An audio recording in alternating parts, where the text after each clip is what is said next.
Hello, my name is Avery Taylor, and today I'll be talking about the best free agent at every position that still hasn't found a team as of opening day. If you enjoy this sort of content, please be sure to subscribe, and let's get right into it. Beginning at the starting pitching spot, we have to talk about Jordan Montgomery, who still hasn't found a team after a stellar performance last season with the Rangers.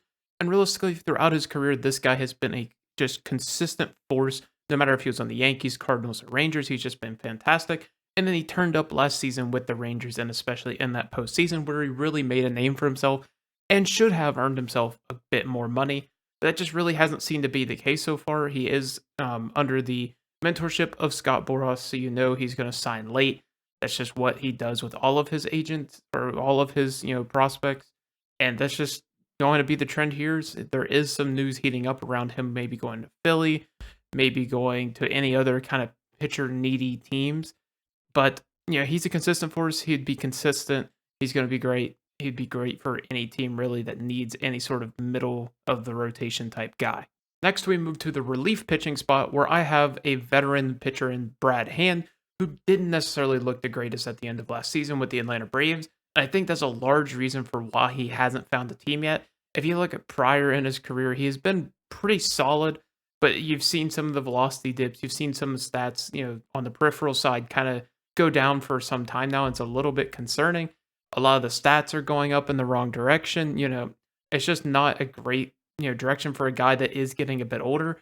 So it is concerning for a team to take a flyer on him, especially like a high leverage team that's going to be in a lot of ball games that are going to matter.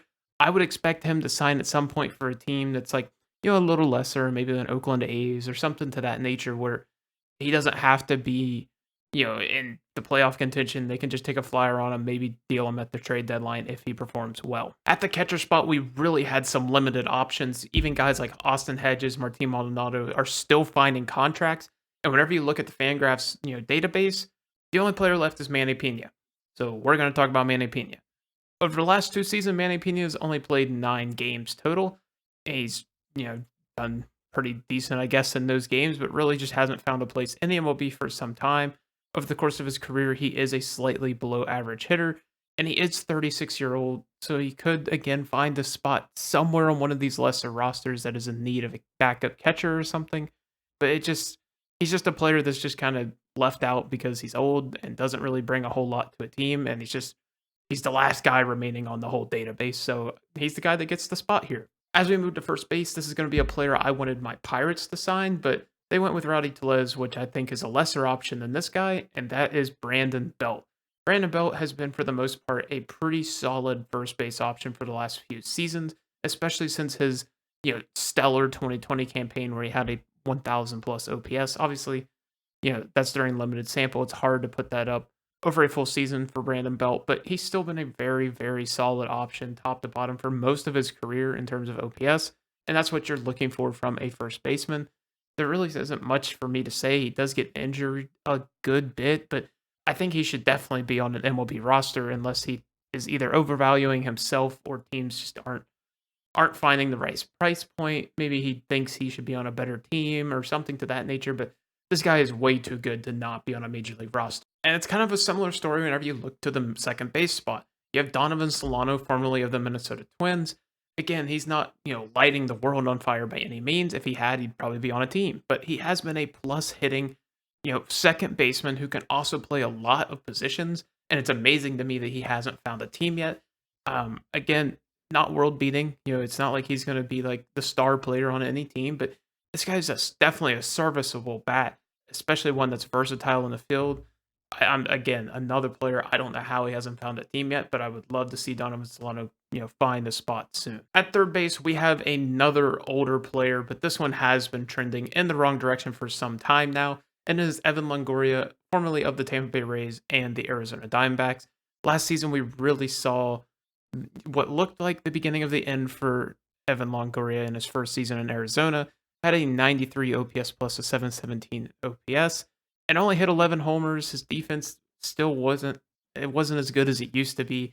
He's just not the same player that he was back in his prime. And obviously he's 38 years old. We don't expect him to be that good, but just not a good look from Evan Longoria past season. And I could see a team taking a flyer on him, especially at some point, but it's not looking good for Evan Longoria to find a roster spot. I don't give him as much of a chance as I would a Donovan Solano, Brandon Belt, or definitely a Jordan Montgomery, who amazes me he still hasn't signed. At the shortstop spot, we have a very similar conversation to the conversation we had at catcher, where every other option has pretty much been snatched up, except for Alberto Mondesi. And let me tell you, this guy never developed into the player he could have been or maybe should have been. We look back to that 2018 where he was a young 22-year-old, had an 800 OPS. He looked great. Next year comes back, wasn't as good, but led the league in triples. And you're thinking for a young player, he should develop into something. And then as time has gone on, he's progressively gotten worse. He made the move to Boston last year, but never even played a single inning just because of that injury. And it just looks like a career that, flared out. I'm surprised the team hasn't taken a flyer, one of the bad teams that just needs to fill a roster spot. But yeah, this guy's career, unfortunately, is looking like it's at the end unless he can revitalize it somewhere. At the left field spot, we have a really interesting player in my eyes because he always finds himself on a contender. He's a solid bat. He's nothing spectacular, but he just does his job. He does it well, and he's just solid. And he always finds his way onto a really good team at the trade deadline, and that is Tommy Pham, formerly of last year's Arizona Diamondbacks as well. He didn't put up the greatest numbers. He's not going to blow you away with anything, but he's going to give you league average offensive production. He's just going to be an okay guy out there. Again, one of these lower teams, I wouldn't be surprised if they come calling at some point. You know, you can't go wrong with, getting a average level guy if your guy's just not at that level. And I think Tommy Pham, he's done enough to prove that he at least deserves, at the very minimum, a roster spot somewhere.